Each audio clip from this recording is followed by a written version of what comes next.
हाँ तो कैसे हैं आप सब? मुझे उम्मीद है कि आप सब एकदम मस्त जबरदस्त होंगे। मेरा नाम है शिविका और आज के इस वीडियो में हम सीबीएसई क्लास 10 मैथमेटिक्स के चैप्टर नंबर 5 अरिथमेटिक प्रोग्रेशन की जो एक्सरसाइज 5.3 है अकॉर्डिंग टू न्यू सिलेबस, उसके थर्ड क्वेश्चन के last part, it means 10th part को सोल्व करेंगे। तो आइए शुरू करते हैं। यहाँ पे हमारे पास 10th पार्ट क्या है, given L is equal to 28 कि भैया लास्ट हम जो है उस एपी की वो है 28, 28 बहुत अच्छे। उसके बाद है S इज इक्वल टू 144, जो सम है वो 144 होगा, यहाँ पे 144 होगा। Okay, and there are total 9 terms. ये कह रहा है कि कुल मिला के पूरी एपी के अंदर 9 टर्म है, 9 टर्म्स हैं। ओके, सब कुछ तो दे दिया, फिर क्या बच गया?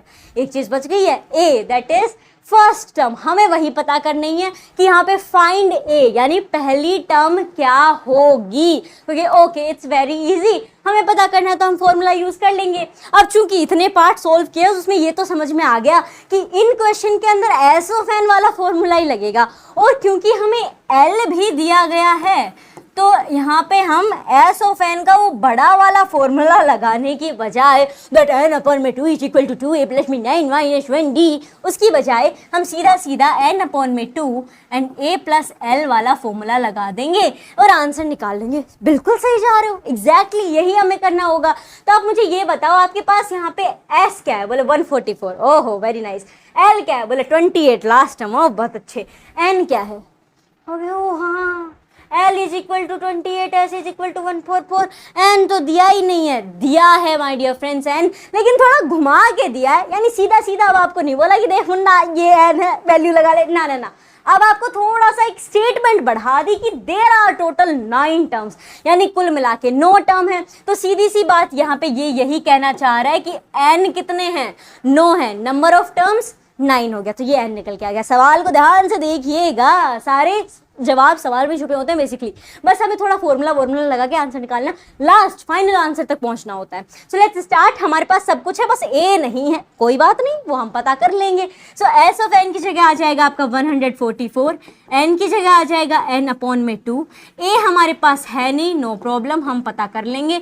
Last term is our 28। अभी हमने कुछ नहीं किया, कुछ भी नहीं किया, बस फॉर्मूला लिखा है, फॉर्मूले में वैल्यू डाली है, अभी तो असली खेल शुरू ही नहीं हुआ है। बेसिकली जो मैं आपके फर्स्ट वाले पार्ट में बताया था कि बहुत सारे अनलिमिटेड खाने की चीज़ें हैं, अब आपको कौन सी चीज़ खानी है वो आप टेस्ट कर करके देखोगे। तो ये इस खाने की चीज़ जो थे, जो बफे है हमारा, उसका आखिरी डिश यही है, और ये आखिरी डिश हम चख रहे हैं। माय डियर फ्रेंड्स, बहुत आसान है, मतलब इतनी लजीज डिश है ये, 2 मिनट में आंसर निकल के आएगा इसका, आपको बहुत अच्छी लगेगी। बोले वो कैसे? दिख तो नहीं रही है बहुत आसान, देखो कैसे। खाली आपको यही तो पता करना है, खाली चीज़ों को इधर का उधर ही तो करना है, बाकी कोई फॉर्मूला लगाने की लोड़ ही नहीं है। तो सीधी बात है, यहाँ पे 9/2 कैसे मल्टीप्लिकेशन में है, इसको इधर बुला लेंगे तो ये हो जाएगा 2/9। कहोगे वेट अ मिनट, मल्टीप्लिकेशन में है ना, तो जनाब आपको डिवाइड करना चाहिए, आप गलत कर रहे हो। ना ना ना ना ना, अगर कोई फ्रैक्शन हो और वो मल्टीप्लिकेशन में है, तो अगर आप बॉर्डर के उसे इस तरफ भेजोगे, यानी क्वेश्चन के इस साइड लेके आओगे, तो जनाब वो डिवीजन में नहीं जाएगा, क्योंकि वो फ्रैक्शन है। तो आप खाली उसका डिनोमिनेटर को न्यूमरेटर बना दोगे और न्यूमरेटर को डिनोमिनेटर, यानी उल्टा पुल्टा कर दोगे, काम खत्म। ठीक है, ऐसे डिवाइड में नहीं भेजना है। तो अगर ये फ्रैक्शन है तो इधर आएगा तो उलट जाएगा, तो ये 2/9 आ जाएगा। इक्वल टू में आपके पास खाली और खाली ए प्लस में 28 बच गया। और बहुत अच्छे, चलो अब क्या, यहाँ पे कट कर देंगे, 9 1 9 हो जाएगा। फिर वापस से यहाँ पे देखोगे, सो 9 1 9 ही जाएगा, 9 6 54 चला जाएगा, 6 2 32 and it is equal to a plus में 28। बोले अब क्या किया जाए, हमें ज़रूरत है खाली ए की। ठीक है, ये 28 बेफालतू में इसके साथ दोस्ती की, यहाँ पे बैठा है, इसकी दोस्ती तोड़वानी पड़ेगी। बोले तो क्या किया जाए, कौन सी साजिश रचे? ओ कुछ भी नहीं करना ज़्यादा, तो आपको खाली इस 28 को भी उधर भेज देना है, ताकि ए बेचारा अकेला सा बच जाए और उसका वैल्यू निकल के आ जाए। सो इसे थोड़ा सा जोड़ा करेंगे। अब हम क्या कर देंगे भैया, 32 के पास 28 को भेजेंगे तो वो माइनस में आएगा, क्योंकि इधर आ रहा है तो साइन तो बदला जाएगा। 32 में से आपने 28 माइनस कर देना है, तो ये बच जाएगा आपके पास 4 विच इज इक्वल्स टू ए। ए की वैल्यू निकल के आ गई, a इज इक्वल्स टू 4। यही तो हमें पता करना था कि इस एपी की पहली टर्म क्या होगी। इस एपी की पहली टर्म होगी 4, और वो हमने लिख दिया that a is equal to 4। और इसी के साथ सवाल नंबर 3 हो गया है समाप्त। जी हाँ, इसका 10th पार्ट था और इसी के साथ ये पूरा का पूरा क्वेश्चन फिनिश हो गया है। आई होप आपको इस क्वेश्चन अच्छे से समझ में आया होगा। अब पहले के पार्ट हम कहाँ देखें, तो भैया 1 से लेकर 9 के पार्ट हम ऑलरेडी सॉल्व कर चुके हैं, उसका लिंक आपको डिस्क्रिप्शन में मिल जाएगा।